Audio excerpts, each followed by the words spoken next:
Hi there, fourth graders. Welcome back to Ready, Set, Read. As you know, I'm Miss Graves, and I'm so glad that you are here with me today. In today's episode, we will be doing a writing mini lesson that will teach us a new writing skill we can use when we write about how rocks and minerals are used in everyday life to finish out our learning for this week. But before we get started, you know what time it is. We have to gather all of our materials so that we can have a successful lesson for today. So you're going to need to gather your week 7 distant learning packet, a pencil, and a piece of scrap paper. I'll give you 10 seconds to do that. And here we go. 10, 9, 8, 7. Gather your materials. 6, 5, 4, got your pencil, got your scrap paper, got your distant learning packet for week number 7, and 1. You got everything? Good. You ready? Let's start this mini lesson off. Over the course of this unit, we have learned about rocks and minerals, as well as natural disasters such as volcanoes and earthquakes. Our goal for today is to show what you've learned about how rocks can cause destruction on Earth through writing. To help us do that, we will learn a new writing skill. Then we'll practice it. Then we'll try it out in our writing. Today you will write a friendly letter from the point of view of a person who has just survived a volcanic eruption in their town. Let's look at a skill that can help us write the best friendly letter we can. When writing letters, great writers use the first person and write with a creative and engaging voice. In just a moment, we will take a look at an example of a great friendly letter. But first, let's refresh our memories about what it means to write in the first person. When we talk about the first person, we are talking about the author's point of view, or who is telling the story. In the first person, a character in the story is the one telling the story. You can tell writing in the first person because the character will use words like I, me, my, and our. In the first person, the story is seen through the character's eyes and told by them. This is how we will write a friendly letter through the eyes of someone who has experienced a volcanic eruption. So let me show you what an engaging letter written in the first person would look and sound like. Let's read the sample letter on the next page that was written by a fourth grader. While your letter will be about surviving a volcanic eruption, this letter describes what it is like to survive an earthquake. Follow along with the letter in your packet as I read it out loud. As you are reading, circle any parts of the letter where you think the author has an engaging or exciting voice. All right. I'm going to read the letter. Ready? Put your finger on the word dear right at the top, and I will begin reading on 3. 1, 2. Dear cousin Mary Ann, I am writing you from my neighbor Elijah's house. We survived the earthquake. I cannot believe that our family made it out of the earthquake alive. Prior to the earthquake, we were walking home from the county fair, licking our creamy ice cream cones. Suddenly, my sister, Anna Marie, said, "Do you feel that rumbling?" "No, I don't feel anything." "Wait, is the ground moving?" I asked. As we fearfully glanced at each other, we bolted up the street to our house to warn the rest of the family. Our family was already outside of the house when we arrived, and we ran because our house had caught on fire. The timber that our house is made out of was on fire, and all of our special items were destroyed along with our home. It was just as bad downtown, where the firefighters were working overtime to extinguish the fires with buckets of water.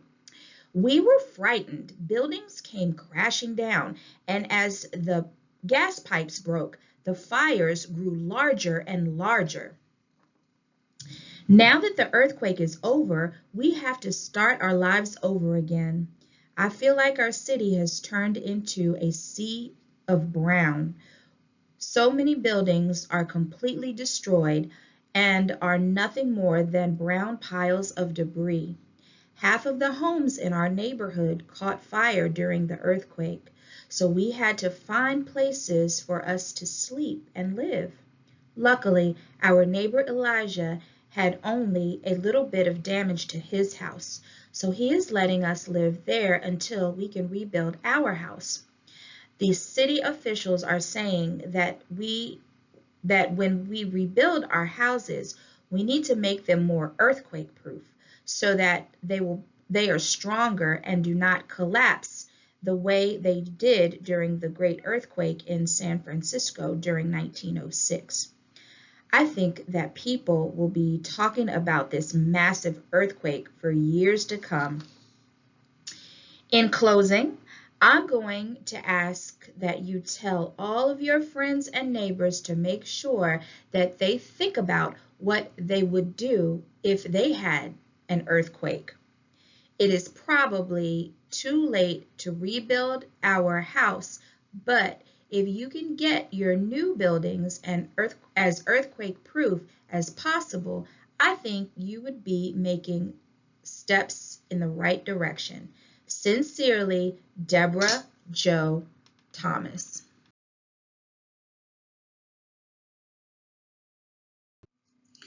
Wow, that was a really creative and exciting letter to read. Hopefully, as you listened, you marked the most engaging parts of the letter. Let's look at some of those engaging parts together and see what strategies the author used to write in such an engaging way. Okay, so I marked the beginning of the letter where she said, "Dear cousin Mary Ann, I am writing to you," as an engaging part because right from the beginning, the author made it sound like she was talking directly to me by using first person and telling me, the audience, a story through her letter. Remember, a letter is always written in the first person. What other parts of the story were engaging? Oh yeah, I loved the part where she described the moment right before the earthquake and then what happened the second the earthquake began. The author wrote, "Prior to the earthquake, we were walking home from the county fair licking our creamy ice cream cones. Suddenly, my sister Anna Marie said, 'Do you feel that rumbling?' 'No, I don't feel anything.' 'Wait, is the ground moving?' I said. I can totally picture this happening. Can you? By the author using dialogue, she made this moment so realistic. I could totally imagine that conversation happening. It was like I was right there feeling that jolt walking home from the county fair too. Let's take a look at one other part of the story that was particularly engaging. Okay, so I marked this part of the story where it says, "It was just as bad downtown where the firefighters were working overtime to extinguish the fires with buckets of water. We were frightened. Buildings came crashing down, and as the gas pipes broke, the fires grew larger and larger and larger." Did you like that part as much as I did? That part was so engaging because the author used really exciting descriptions that helped me feel like I was there. I could totally picture the firefighters throwing buckets of water to try to put out the fire. And then all around things are crashing down. I can see and hear the chaos of the gas pipes bursting, all while the fire just keeps on getting bigger. Is that not such an exciting and scary part of the letter? It was to me. Okay, let's recap what strategies the author of the friendly letter used to write with a creative and engaging voice. She made it sound like she was talking directly to the audience by using first person and telling the audience a story through her letter. The author made it sound like she had experienced the earthquake by using dialogue to describe the moment right as the earthquake happened. The author made her writing exciting and engaging by using exciting descriptions to help me feel like I was right there. In just a minute, it will be your turn to write a friendly letter. You will write a letter from the point of view of someone who survived a volcanic eruption in their town. In your letter, you will need to use an engaging voice. So, your reader doesn't just learn information, but is also engaged and excited. Take a look at the strategies we discussed for writing with an engaging voice. Which of these strategies will you use in your letter? And think about your writing like you're telling me a story, or you're telling your teacher a story, or you're telling your mom or dad or sister or brother something that happened to you. That's how exciting you need to be. And I know you can, because I've heard some very exciting stories by fourth graders, so I know you can do it. So which one of these strategies are you going to use?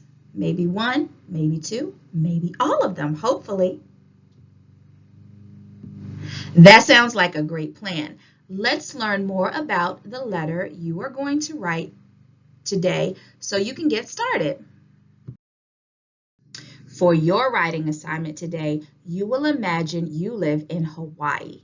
You will write a friendly letter to Pele, the goddess of volcanoes, from the perspective of a person who survived a volcanic eruption on the island. Make sure in your letter that you tell how the volcano impacted the earth and the people nearby. Think about what you have learned from the legends of Pele. What might you ask or promise her? And make sure to include details from the text to support your response. And just like the last time, you will use one of these graphic organizers to plan your writing. You can choose option A or option B. You don't have to do both, just one. Be sure to use this graphic organizer to plan out each part of your writing. And here is the student-friendly checklist that shows all the features you should include in your writing.